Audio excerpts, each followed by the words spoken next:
tu n'auras plus de problème avec le Hamza.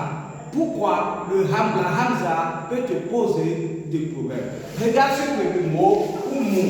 Le Hamza est sur la barre. La Hamza est sur le Waw. Butun, la Hamza est sur la ligne. Et comment et à quel moment on peut écrire la Hamza sur la barre, la Hamza sur le Waw, la Hamza sur la ligne? Dans ce cours, je vais te montrer tout cela. J'ai présenté le cours en 4 parties. La première partie, je vais te présenter la Hamza. La deuxième partie, je vais te montrer, on va te montrer comment écrire la Hamza au début. La troisième partie, comment écrire la Hamza au milieu. Et la quatrième partie, comment écrire la Hamza au roi à la fin du mot. Et si tu es prêt, Haïya Bina. Si tu es prêt, Haïya Bina. Si tu veux apprendre à lire, écrire, parler, discuter en langue arabe, notre programme Zéro Excuse pour apprendre à lire le Coran est fait pour toi. Parmi les forces de notre programme, c'est que tu vas bénéficier à un accompagnement d'un sur-mesure terrain. Si tu es intéressé, clique dans la description de la vidéo, tu vas voir le lien du programme là ou bien dans le commentaire écrit. On commence la présentation. En arabe, nous avons 2 Hamza. Nous avons la Hamza de liaison, Hamza de wasl, et la Hamza de coupure, Hamza de cotton. Après cela, la Hamza de liaison. La Hamza de liaison, elle peut se prononcer uniquement au début de la phrase. Elle se prononce uniquement au début de la phrase, mais se note pas toujours avec du Coran, sauf dans le Coran.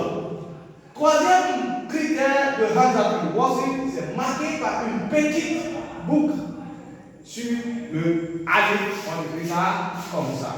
La deuxième partie que je vais te montrer, c'est la Hamza de coupure, Hamza le contenu. Hamza le contenu, toujours prononcée et écrite, peut apparaître au début, au milieu et à la fin. S'écrit sur un support. Nous avons les supports de Hamza à le contenu, Hamza de coupure. Nous avons le alif, le ya, le wa. Ces 3 supports sont les supports de Hamza al-Qat'i. Après cela, dans la deuxième partie, comment on écrit la Hamza dans un mot. Par exemple ici, nous avons dit que Hamza de liaison, elle se prononce uniquement au début de la phrase. Ici, nous avons ismu. Tu vois, ismu. Hada, ismu. Hada, on ne va pas prononcer la Hamza ici parce que dans sa règle, on a dit qu'elle se prononce au début de la phrase simplement. La deuxième partie du cours, on va parler de Hamza au début du mot. Le Hamza au début du mot, ça ce n'est pas compliqué.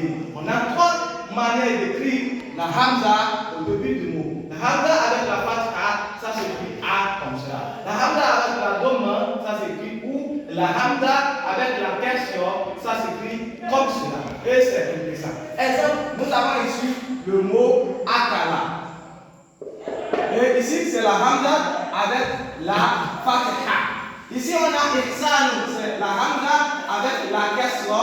Ici, on a la Hamza avec la doma. Et on prononce simplement la voyelle. Remarque, un mot ne peut jamais commencer par une lettre avec le soukoun, d'où l'obligation d'avoir alif de porteur. Par exemple, avant, nous avons ici sinon. Et on ajoute maintenant la Hamza de liaison qui fait ici. Et nous sommes à la fin de la vidéo, la 3e partie, la 4e partie. Nous avons fait le faire comme la vidéo qui vient. Abonne-toi, clique sur la cloche de notification pour le regarder et à la prochaine.